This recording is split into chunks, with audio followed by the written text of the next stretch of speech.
Ayo tengokin teman-teman yang belum dapat hidayah. Umur di tangan Allah, kesempatan di tangan Allah.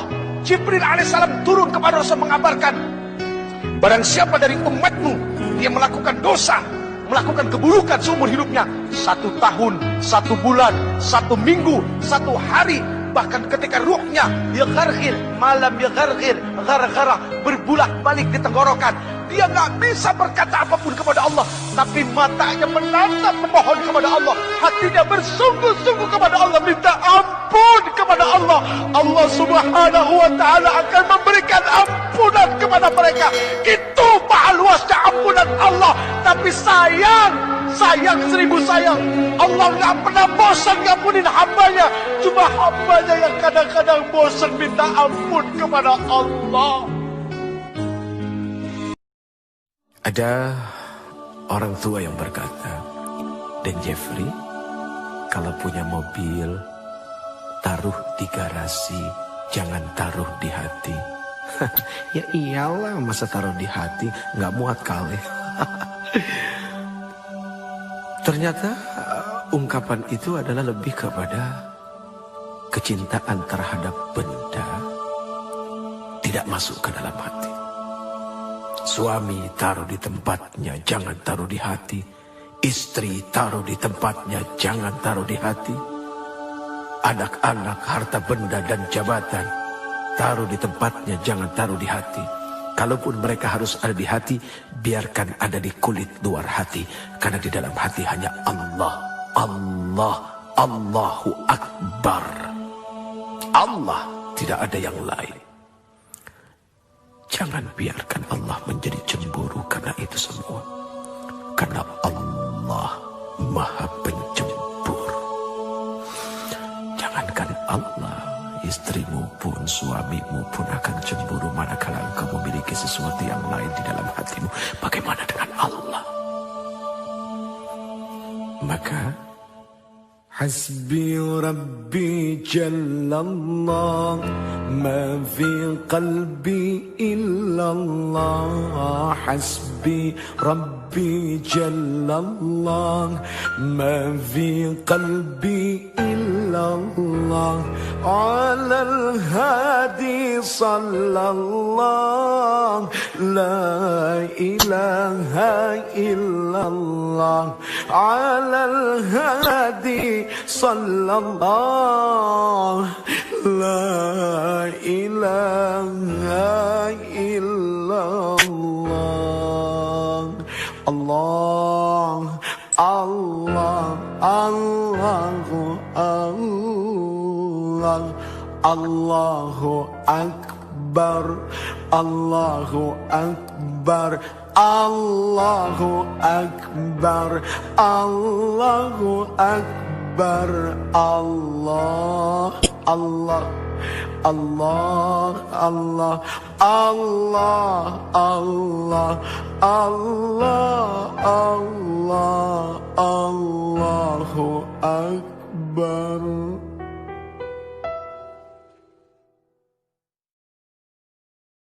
Istighfar adalah meminta ampun kepada Allah. Seorang Rasul saja, Muhammad bin Abdullah alaihi salatu wassalam, beliau masih meminta ampun kepada Allah. Bahkan beliau bersumpah, demi Allah, sesungguhnya aku setiap hari senantiasa beristighfar dan memohon ampun kepada Allah. Padahal sudah jelas seorang Rasul sallallahu alaihi wasallam, al-Ba'tsum, orang yang dijamin surganya oleh Allah, masih meminta ampun kepada Allah. Berarti jelas memohon ampun adalah wajib. Apakah kepada Rasul, kepada Nabi, kepada wali, apalagi kepada orang-orang seperti diri ini.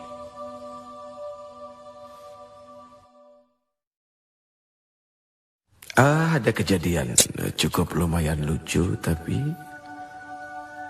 mendatangkan hikmah yang sangat luar biasa besar. Sekali waktu Allah Subhanahu wa taala izinkan kami berangkat berumrah menuju Baitullah, kemudian berziarah datang kepada Rasul sallallahu alaihi wasallam.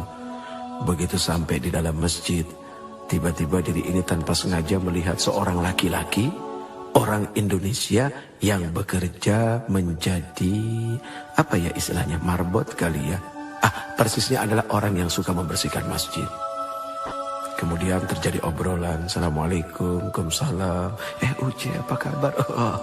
Hati ini senang juga sih dikenal orang, padahal nggak bagus ya punya hati seperti itu. Akhirnya terjadi obrolan sederhana. Sudah berapa lama kerja di sini? 3 bulan, Uce. Oh, pernah ke makam Rasul? Aduh, Uce, pernah. Sehari semalam saya di dalam, di dekat makam Rasul. Saya menyapu, saya membersihkan. Langsung tiba-tiba saja diri ini memeluk orang itu. Ya Allah, apa yang telah membuat dia begitu mudah bisa masuk dekat dengan Rasul sallallahu alaihi wasallam? Sementara kami yang berulang kali bolak-balik datang berhaji berumrah, tapi begitu sangat sulitnya untuk mendekati Rasul. Ada apa? Akhirnya duduk di raudhah berpikir. Allah berikan jawaban. Oh, ternyata kalau ingin bertemu dengan Rasul, tidak usah bawa uang, bawa pel sama sapu. Bingung kan? Sapu. Hanya dengan membawa sapu dia bisa sedekat itu dengan Rasul. Inilah terkadang orang suka merendahkan jabatan orang lain yang lebih rendah daripadanya. Padahal maaf, seorang manajer belum tentu sering-sering bisa ketemu dengan seorang presiden direktur. Malah office boy-nya yang hampir setiap hari ketemu dengan presiden direktur. Bahkan bukan tidak mungkin seorang office boy bisa duduk di kursi presiden direktur ketika dia ngebersihin kamarnya. Ini kan subhanallah, perkara sederhana. Sapu, apa arti sapu? Sapu itu punya sifat membersihkan. Berarti bagaimana kita menyapu hati kita dari dengki, dari iri. Ternyata itulah yang membuat seseorang bisa menjadi dekat dengan Rasul.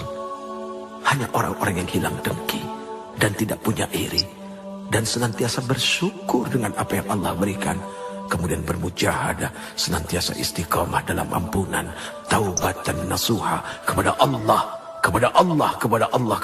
hanya kepada Allah. Itu yang akan membuat dekat dengan Rasul sallallahu alaihi wasallam. Ya Rasul, diri ini rindu kepada Engkau. Semoga kami menjadi orang-orang yang didekatkan dengan Engkau. Lalu kedekatan kami kepada Engkau menjadi kedekatan kepada Allah Subhanahu wa ta'ala. Ya Allah, ampuni kami dengan segala kekotoran hati kami dan perasaan-perasa paling baik daripada yang lain. Subhanallah, Maha Suci Engkau ya Allah. Semoga kita dijadikan orang-orang yang pandai mensyukuri apa yang telah diberikannya. Contoh kecil, sekali waktu ada seorang pedagang yang didatangi seorang pembeli, kemudian dia membeli sesuatu yang nilainya kecil saja. Jangan lupa untuk mengatakan, enggak segini kan? Itu kalimat canda kepada Allah.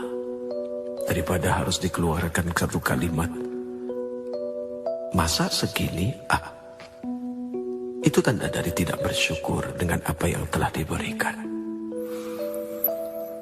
Manusia wajib bersyukur karena Allah Subhanahu wa ta'ala telah berikan modal yang besar kepadanya. Kalau ada orang yang mengatakan bahwa dirinya tidak memiliki modal, siapa bilang? Mata adalah modal yang dahsyat. Telinga adalah modal yang tak tertandingi. Mulut adalah modal yang sangat berguna. Bagaimana dengan akal, pikiran? Sudah pasti itu bisa menjadi modal kekuatan hidup dunia dan akhirat. Terima kasih, terima kasih. Ini satu ungkapan ucapan ketika seseorang diberikan sesuatu oleh orang lain. Terima kasih. Tahukah engkau apa sesungguhnya dari arti terima kasih itu sendiri? Terima kasih. Kalau sudah terima, jangan lupa ngasih. Tidak ada ketika orang diberi kemudian lalu mengucapkan terima simpen ya, tidak. Tapi terima kasih artinya ketika dia sudah menerima, dia berjanji akan mengasihi. Dan ketika mengasihi sudah pasti dengan kasih. Tidak ada caci maki, tidak ada penyesalan, dan semua diberikan dengan lapang dada. Barang siapa yang senantiasa memberi, maka dia tidak akan pernah menjadi orang miskin di dunia dan di akhirat. Seringkali orang menghindar dari yang namanya ujian. Bahkan ketika berdoa pun seperti itu, ya Allah, jauhkan kami dari segala macam bentuk ujian. Padahal kalau dipikir-pikir, ternyata yang namanya ujian itu untuk naik kelas. Nggak usah jauh-jauh, lihat saja. Ngapain capek-capek kita menyekolahkan anak kita?